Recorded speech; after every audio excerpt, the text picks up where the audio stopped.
And we are live. Oh, jolly good. Absolutely. Hi, good morning, folks. Good morning, tuning in. Today's the 14th of January, and unfortunately, the 7th day of the fires in LA. Thank you all so much for joining us, for your outpouring of love and concern and offers of refuge from literally all around the world. It's been just the most wonderful thing to see. And we are safe for now. Hopefully these winds will be over tomorrow. We do have 6 friends who've lost everything.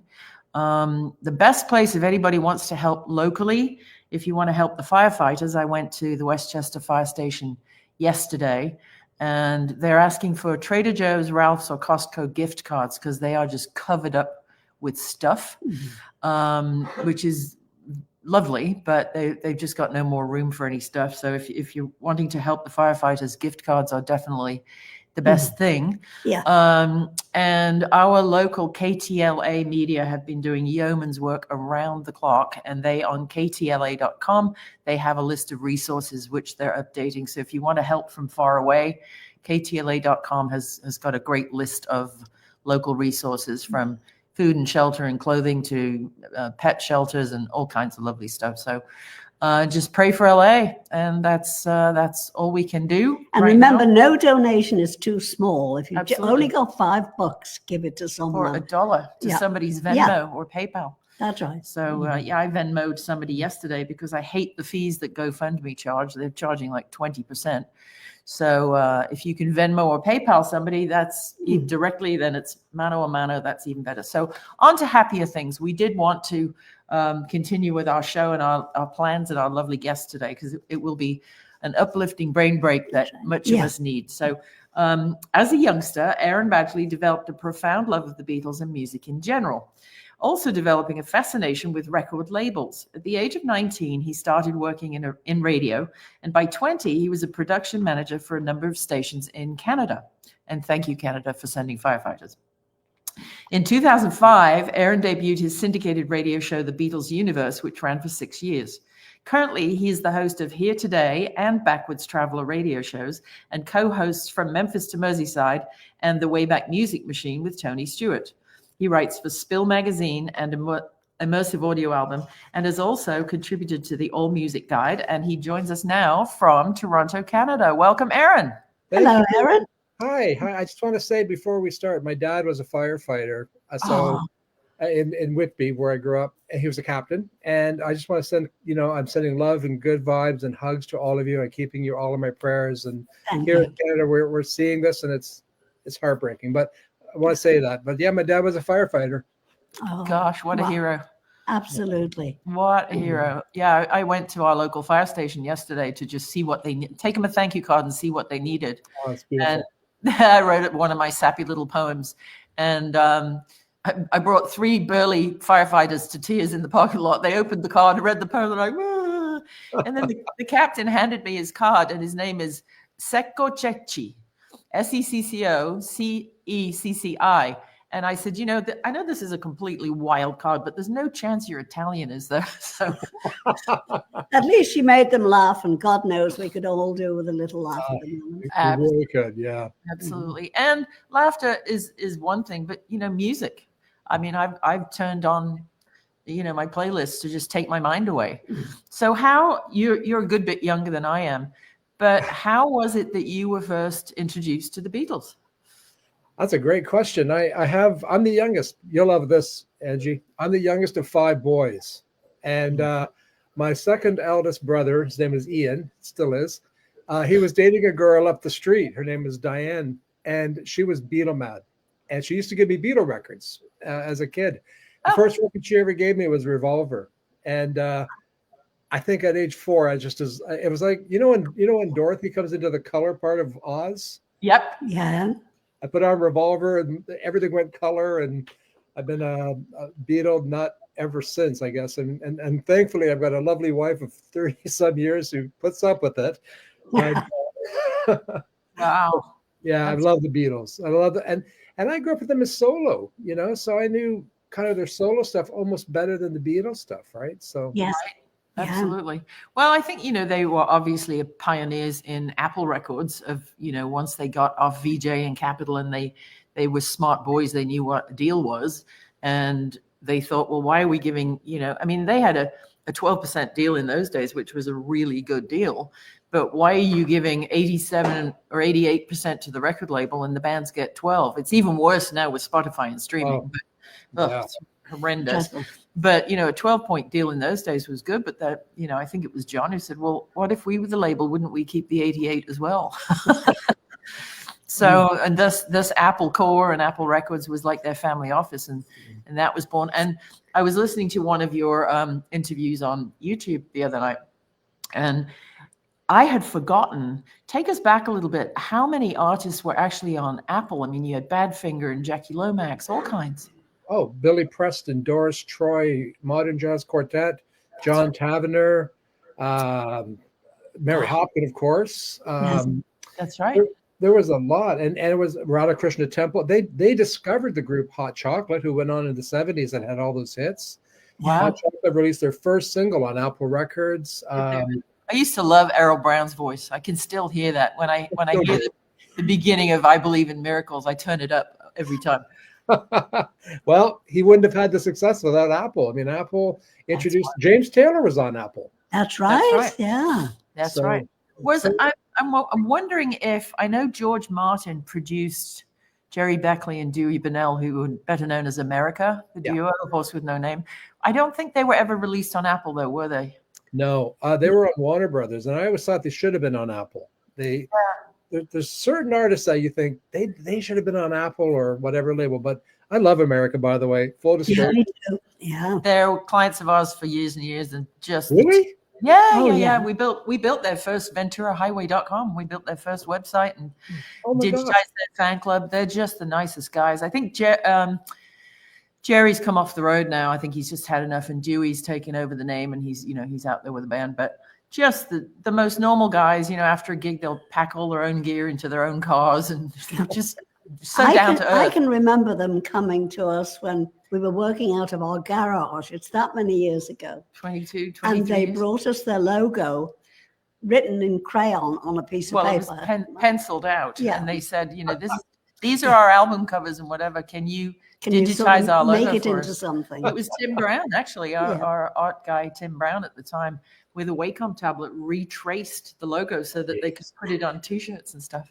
Amazing. Well, I went on that website many times, so there you go. Oh, good. Well, there you go. We probably have your name and address somewhere in the database. Oh, I'm sure you do. Oh, that Aaron Badgley. Get rid of it. I'll tell you afterwards. That's wild. Yeah, exactly. Yeah. What year would it be when Apple, as a label, actually sort of stopped releasing stuff? So the last non-Beatle or non-solo Beatle record on Apple was 73, 74, which was Badfinger's last Apple album called Ass, and Yoko's last album on Apple, and Healing. The title just went right out of my head. I'll come back to that. But and that was when George started Dark Horse, because Apple was kind of winding down for various Feeling Space. That was Yoko's album. And Apple was winding down, and it kind of got messy with Alan Klein and Capitol. It just got kind of convoluted, Yeah. But you would know, and you know the music industry better than I do, and things just kind of imploded. And George discovered a band that he loved called Splinter. Yes, I remember Splinter. Oh, that's right. Yeah. Yeah, and he wanted them to be on Apple, but Apple was in no shape to sign a new band. So he took the advice of Leon Russell, who had a small label called Shelter Records. I love Leon Russell too, by the way. Great. These guys were so great, and they were so groundbreaking. But anyways, so Harrison formed a label, and he wanted it to be smaller than Apple. He wanted to have just a few artists that he could, kind of like a cottage industry. If they sell enough Splinter, then he can pay for the Ravi Shankar, and sell enough of that, he can pay for this. Right. One born begets the other, more boutiquey than Apple, because I think Apple, once Klein moved in to run it, and rightly so, he ran it like a big New York business operation, right? But I think George wanted to go, not to steal from Wings, but back to the egg. And You see what I did? See what I did there? Clever ass. And so I had forgotten. So what would that be, about 1974? Splinter? 74. Yeah, 74. So George started Dark Horse, and Ringo, little known fact, Ringo had his own label called Ringo Records. Oh, really? Yeah, and I'm actually writing a book about Ringo right now, and I have 3 chapters on Ringo Records because it was very small and interesting artist on it. Interesting. Have you talked to Nancy Lee Andrews?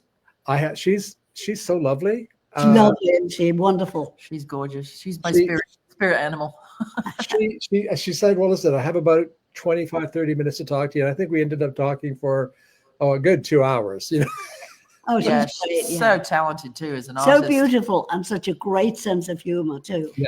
And self-effacing. I mean, she's like she's a supermodel, and she's like, no, get out of here. She's just great. Well, good. I'm glad you guys are in touch. If you're writing a book about Ringo, because she'll have some interesting insights. I'm sure about that.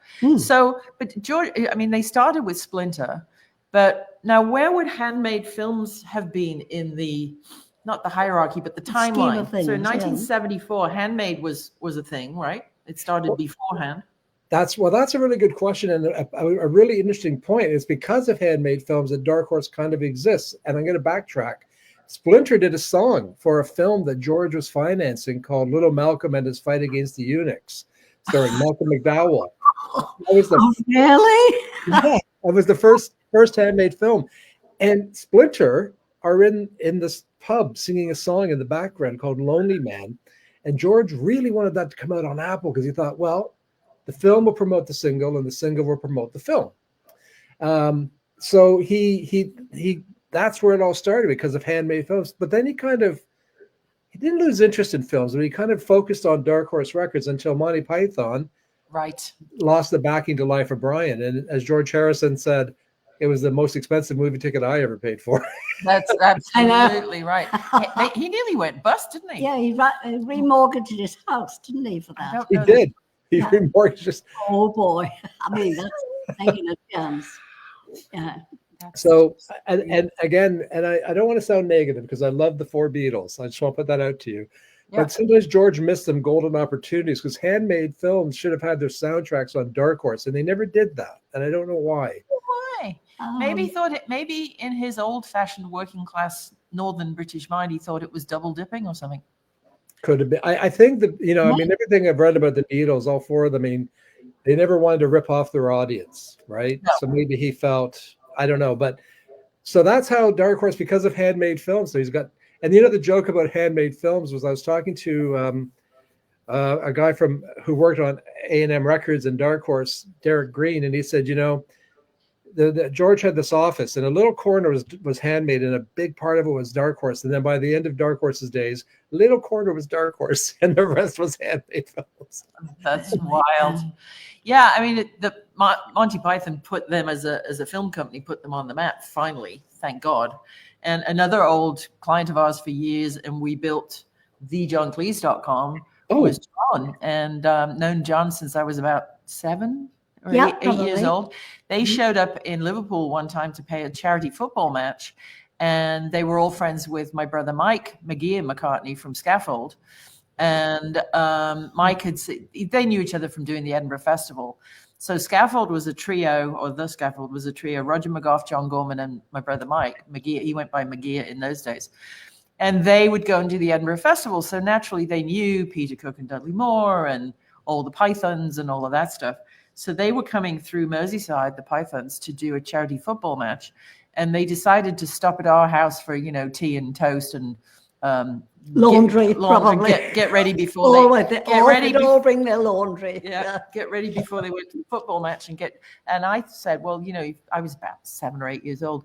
Paul's not home. If you want to get changed into your football kit, go upstairs and get changed before you go off to the match.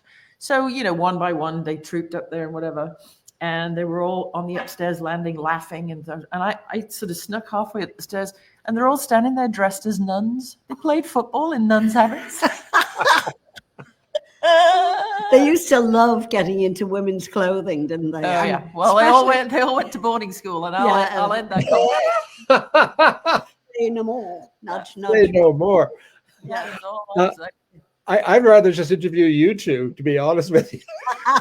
Well, we can do that. We can flip the script on your show. I'd love to. I am such a huge Monty Python. And by the way, full disclosure, I'm a huge fan of Mike, your brother. I mean, I've got he all of He was 81 last week. Yeah, 81 years old. Can you believe He it? turned 81 last Tuesday. Yeah. Incredible. I got to interview him, and I like I am with you two, I'm incredibly nervous.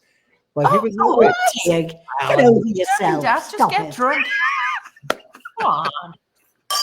Cheers. hang on, my water. Cheers. Water? Cheers. Oh, you know what fishes do in water, don't you? Call yourself a Canadian. It's 2:30. Where's your Labatt's? Come on. It's up the street. Turn right. There's a factory. Oh wow. Fine, now get over yourself. Anyway, sorry, Anyway. you were rudely interrupted. Oh yeah, so you did John Cleese as well. I mean, the website for Cleese. I'm a huge Python fan. I can quote it chapter and verse. You know, like Oh yeah. No, we initially reconnected with him through his business manager. Word got around Hollywood that we were building websites, and long story short, I retrieved a bunch of very famous domain names from a cyber squatter in Florida. And that was how we started our business. And one of them was, I think it was thejohncleese.com. And then we had fleetwoodmac.com, Mother Teresa, Yoko Ono, Ventura Highway, Andrew Gold, Orleans, The Knack, you name Macy Gray, Macy Gray, yeah. Clint Black. So I got all these domain names, paid $50 each for them. And this guy got all the paperwork signed. And I just picked up the phone and went around Hollywood and said, okay, who's the business manager or lawyer for all these people? And I gave them their domain names for free in 1993, 94 on the proviso that if they ever want to build a website, we could bid for the business. Right. And that's how we start, because they didn't know a .com from a hole in the ground. David Cassidy, all of that. And so they were like, well, what's Penn and Teller. What Penn and Teller? Edgar Winter. Well, Penn and Teller had their own domain. Edgar Winter is still a client today. We retrieved his domain name years ago. So yeah, almost 30 years ago it'll be now, since we got all these domains, and that's how we made friends in Hollywood. I just gave them to their rightful owners and said, but here's my business card. And that's how we learned. I was going to say to you too, if you needed somewhere to come, if you have to leave LA, you can come here, but I'd rather come to your place. Just come on down. Come on down. Say in Hollywood. I have to tell you at this stage, in our overnight bags packed and ready to go. Well, we got lots of room here in Toronto if you want to come. So thank you. Sweet. Oh, be careful what you wish for. Yeah. well, you're gonna go through my record collection going, that was a client, that was a client. What I was going to say is Madam here has packed 2, not 1, but 2 bottle openers. Corkscrews. In our overnight bags. Just in case we get trapped somewhere where they don't have screw top bottles. That's right. That's right. And Dean is right. You guys were way ahead of your time. That's Smart. Unfortunately, yes, many times we have been. Lots of things Ruth has worked her ass off. And Martin too. Yeah, we're working with AI now, with ethical AI. So we are the policemen of people stealing spoken word actors' voices. Oh, bless you. We're working with a company in London that can pretty much, if you get cloned, they can tell you which software cloned it and which IP address it was done from, and you can go serve papers on these people. So it's called McCartney.ai. So that was the other thing, McCartney.com. It was so funny. I, of course, offered up the domain name, and I obviously didn't reach Paul himself, because I got a fax back from a bunch of lawyers in New York saying, what's a .com and why would we need one? And why are you trying to shake? You say you paid $50 for it. I hope you're not trying to shake us down for $50. Yeah, okay. Lawyer and Lawyer Incorporated. You missed the message. I'll keep the domain. So we still have it. Still have it. Good. Yeah. Well, Thumbs up. There you go. Thank you, Barbara. Elizabeth is asking, and I hope you feel better, Elizabeth. Is Olivia doing something through Dark Horse? Is she resurrecting the brand? She did. She and Dhani, they resurrected Dark Horse a couple of years ago, and it's an interesting roster. If you look at who they've signed, Billy Idol, the estate of Joe Strummer from The Clash. You got Oh, Leon Russell's old albums that he put out independently. Steve Perry just signed to the label. Cat Stevens, Ravi Shankar's estate. It's so they're back up and running. Dark Horse Records, and Danny's put a couple of solo things out on it, and it's fun to keep collecting. I got to tell you, as a collector, Canada doesn't get everything. So typically, it's like I have a daughter in Dublin and a daughter in LA going, do you mind running to the record store and picking this record for me? Yeah. Marianne Schumacher is saying she has your book. She's read your book and she loves it. Great book. Oh, thank you. That's really kind. It's weird because I never think anyone reads it. I think my poor wife read it 5 times, but that's so nice to hear that. It never gets old, and I'm thrilled that anyone A, bought it, and B, liked it. I'm really excited by that. Thank you. That's a really interesting niche. How did you sort of, was George your favorite Beatle, or did you just figure that nothing had been written about that? Well, that's exactly right. That nothing had been written. I always say that I don't have a favorite Beatle. It's like saying, who's your favorite daughter? I don't have a favorite Beatle. I love them all. Right. And but you know what? As a fan, I couldn't find books about Dark Horse Records, and I knew about it only because I had them all. And can I tell you a funny story? Oh, go right ahead. I grew up in a small town. There was 2 record stores, and they couldn't get the Dark Horse Records stuff. And I was aware of it because I was a member of Strawberry Fields Forever, a magazine. Yeah. And they would say, "Oh, this is coming out on Dark Horse." So I actually, without my mother knowing it, I let me tell you, she's an Irish mother, so you can bet punishment wasn't easy. I hopped a bus and I went to Scarborough, Toronto, and I went to the head of A&M Records, the office, and said, "Look," and I was like 11, and I said, "Look, I can't get these Dark Horse Records. Can you help me?" They gave me a stack of promo.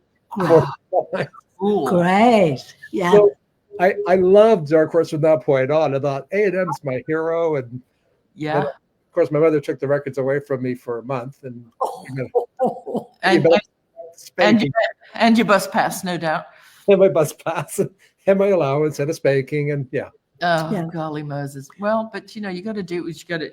So many stories start like that people just did something out of the norm, and boom, an obsession was born, and a career was born, and a passion. Well, it's like Louise Harrison. Yeah. She lived over here in America when the boys were just starting out. In Illinois. And she used to get Brian Epstein to send her demos, and she would take them out to the record stores. Well, a woman in those days, in the early 60s, going to record companies or the radio stations. Yeah. Get out of here. Yeah, Louise was actually the first person who caused the Beatles to be played on American radio in Chicago.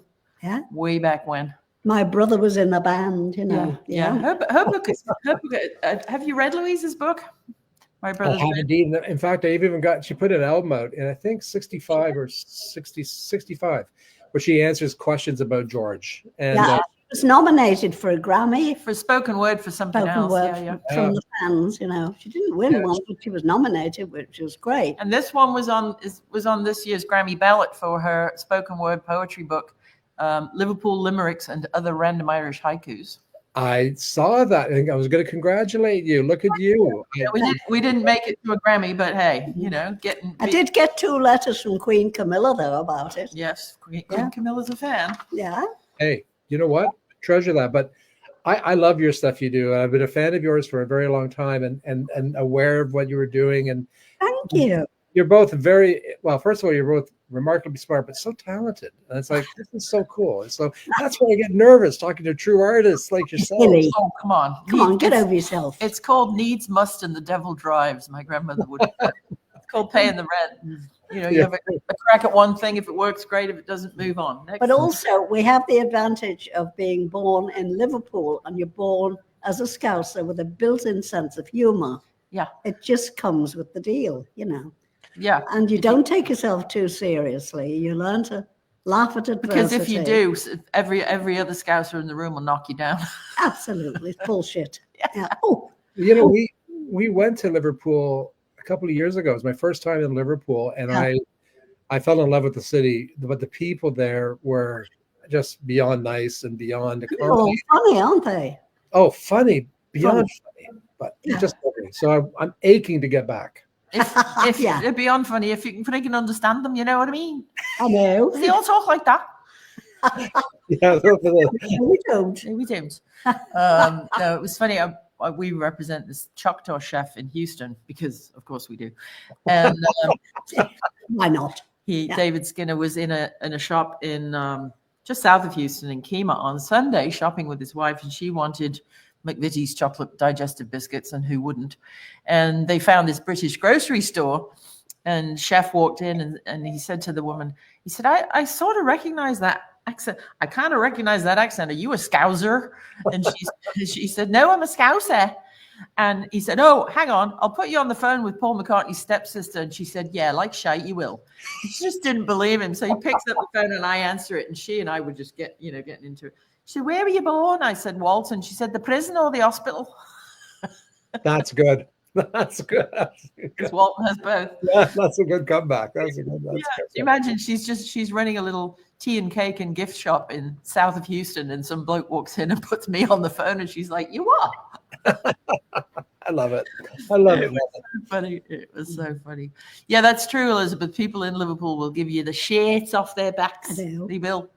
They will. Like in LA this week, the outpouring of love and donations has just been unbelievable. People just donating stuff. And restaurants just opening their doors to people. So lovely to hear that. And that's wonderful. It is. Yeah. And Chef Jose Andres is on the ground. If anybody's wondering if they should donate anything, World Central Kitchen are out there feeding people. He's got quite an organization. It's really amazing. He's got it all lined up. I've donated to him this morning. Actually. Yeah. No, he's a good man. I'm starstruck for chefs. I've had enough with meeting rock stars. I honestly can't be asked. But now if I was told I was going to meet Jose Andres, I'd probably pass out. Well, yeah. I see. I write for this magazine, Spill Magazine, and sometimes I get to interview some people that I greatly admire, like your brother, Mike. But I also got to interview Phil Manzanera from Roxy, and Roxy Music is like one of my. It's kind of Beatles and then Dylan and then Roxy. Yeah. And we're doing a Zoom call, and he comes on, and it's kind of like, no. Can't believe Can't do it. Yeah. Can't do it. Sorry. Nice me to get by. No, whatever. Yeah, everybody's got their, I'm all about chefs. Joanne just got back. She's on here. She's in Denver, in Colorado. And she just got back from a trip to Liverpool, and she stayed at the Casbah, which is the newly renovated Pete Best and Rogue Best, the Best family home. And they make you, honest to God, they make you feel like family, especially Rogue. He is have you ever interviewed Rogue Best? No, but I just saw them last summer in Kent, in Ohio.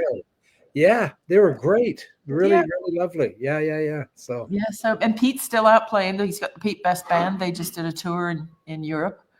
He's so humble, Pete Best. He's lovely. Lovely guy. Just struck by his humbleness, but he's hung in there, and he's just kept his head down and kept working. And the story about how Mona Best, do you know the story behind the Casbah Club, the house?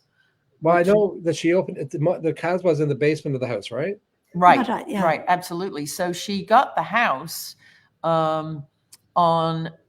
she backed a horse, and which allowed her to get her jewelry out of the pawn shop, which allowed her to get enough of a deposit to put down on the house, which allowed her, once she'd raised the deposit, then they had to give her a mortgage. She was one of the very first women in Liverpool to get a mortgage in her own right. That would be in the 50s, probably early 50s.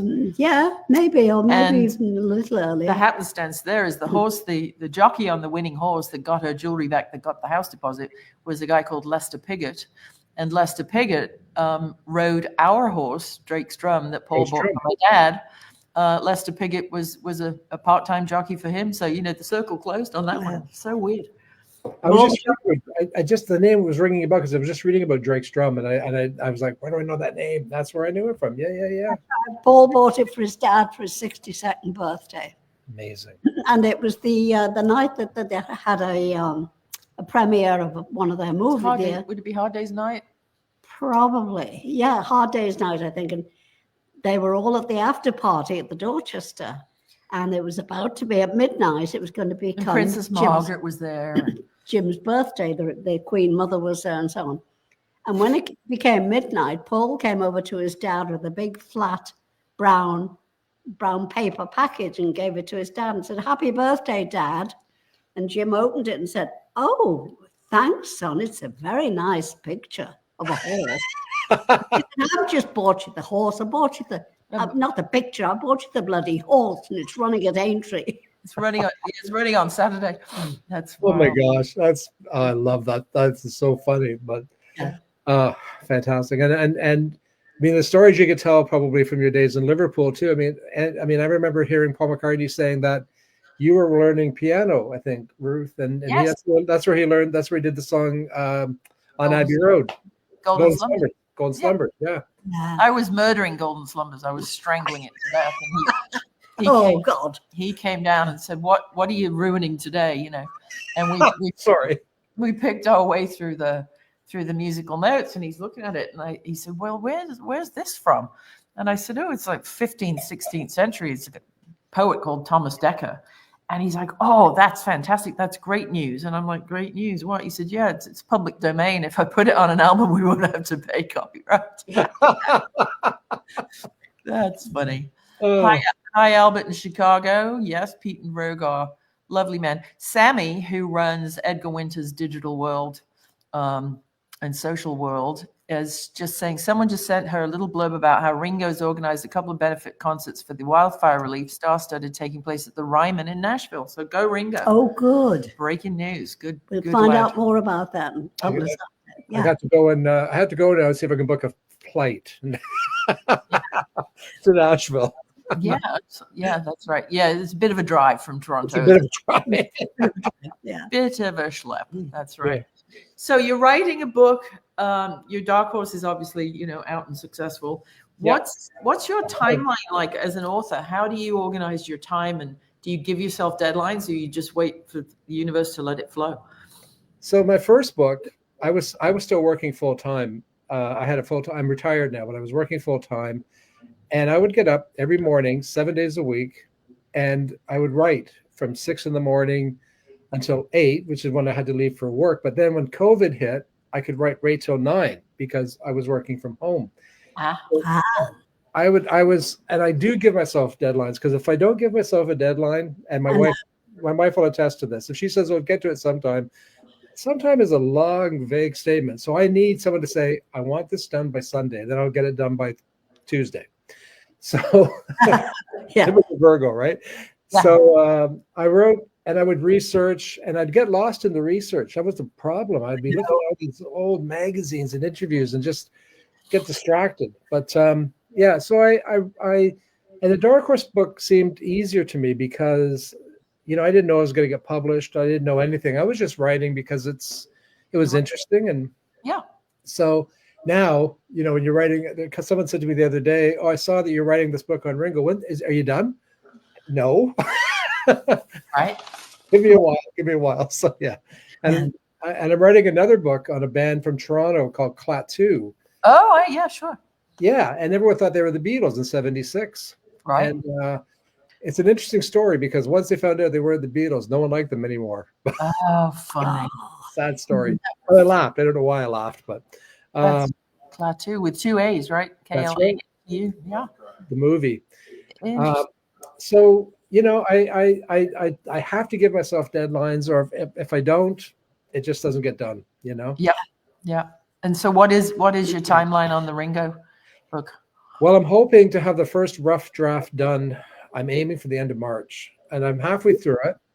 And I'm learning all these great things. Like when I researched Harrison's book, I discovered things I didn't know. Like I wasn't really aware that Ringo had a design company in London from 1969 to 1976, Ringo Robin Limited.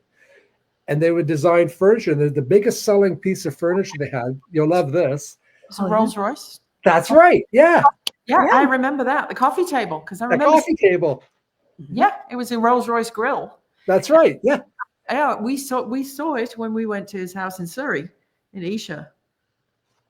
Don't you remember? Really? Yeah, No, it was I don't glass on. remember. It was a RollsRoyce. Yeah, I remember seeing it as a child, And there was some argy-bargy. I don't know how it got settled, but Rolls-Royce was saying that you can't. So if you own a Rolls-Royce and it breaks down, you can't tow it. It has to be covered. Nobody must ever see a Rolls-Royce on a tow truck. That's part of the kidding, right? No, when you buy a Rolls-Royce, that's the deal. You cannot, if it breaks down, you have to cover it, or it has to be put in a covered wagon. Yeah, on a low loader. Yeah. And the branding department, I remember, I don't know, maybe you can find out, but there was some argy-bargy, and Ringo had this in his home in wherever the hell it was, Sunninghill or Esher or wherever we went. That was the day they had the conversation about the dishwasher when we went to see that. Was it house. really? Yeah. Anyway, Ringo was worried about, he had this thing hidden up in his house because he was worried about getting sued for using the Rolls-Royce logo for a different purpose other than a car. So how that got worked out, I'll never know. But I didn't realize as a child, I knew he designed it, but I never realized he had a design company. How interesting. So how that got settled, just so you know, is that Ringo's a smart guy. He said, "Look, I'm not saying this is a win-win, because it's publicity for Rolls-Royce, it's publicity for me," and they kind of gave him permission to use the front grill. I'm coming down. What are you guys doing anything this week? Well, we don't know. We've still got our bags packed, but hopefully. Yeah, I know. Well, come up. Wait. Interesting. Yeah. No, I remember seeing it. And that was the day my mom, Angie, had been angling for a dishwasher. And Jim thought they were like Bendix clothes washing machines. Everything went round. He couldn't fathom how the dishes didn't all get broken. So Ange was telling Ringo this, Richie. We went for a little tour around the house, and I saw this beautiful dishwasher, and I said, "Oh, Richie, that one of those is what I want. Tell Uncle Jim about it when I bring Show him how it works, because he can't. His brain he came won't in, do he said, dishwasher. "Oh, Maureen just loves this. I mean, have you got one, Ange?" And I said, I wish. He I said, wish. Uncle Jim, you should get one for got to have one of these. Thank you. Thank you, Ringo, for the Do you dishwasher. know, every morning when Ruth loads the dishwasher at night, I empty it in the morning, and it always crosses my mind every single day. Yeah. Did Jim buy you one? Thank you, Yes, Richie. he did. Yeah. Yeah, absolutely. His brain just wouldn't do dishwasher because it was this like washer, and then you put the dishes in. He's like, well, how doesn't everything get smashed? He didn't realize there were racks until Ringo showed him this. Yeah, and when we got home, Jim said, "Oh, get on to Browns of Chester and get one of those things." Yeah. That's lovely. That's a great story. See, I got to put that in my book. Okay, fine. Off you go. There you go. You have my blessing. Yeah. Thank you. We'll talk later. Okay, yeah, sure. That's a great story. That's fantastic. So Great. yeah. See, look at that. Look at that. Look at that. Yeah. Interesting tidbits. They make us in the most interesting woman alive. You see, there she is. Only just Brought to you by various bits of spackle and glue and wine and things like that. Chardonnay. Chardonnay. Well, our regular guests will know that for our regular viewers will know that for our special guests, the Limerick lady here and I usually come up with a little Limeric for our sign off. But before we read you your Limerick, tell folks it's scrolling across the bottom. Tell folks it's Aaron-Badgley.com. Yeah. And you're on socials too, correct? I am, thanks to my daughter, Linda, who's named after Linda McCartney, by the way. So Linda did all my social media stuff, and she's 25 going on 100, and she just give me that glare like, "Dad, do you not understand?" No, Linda, I don't. I still have a rotary phone, so. Yeah, okay. All right. Well, lovely. We know, but then you will know what a Limerick is, I'm sure. I know. I studied Limerick and Limericks in college, and I'm a big fan of Irish Limericks. But I'm on the socials. You can find me everywhere. I'm on Facebook. And by the way, product placement. There it is. There it is. Yes. Fantastic. It's great. Great read.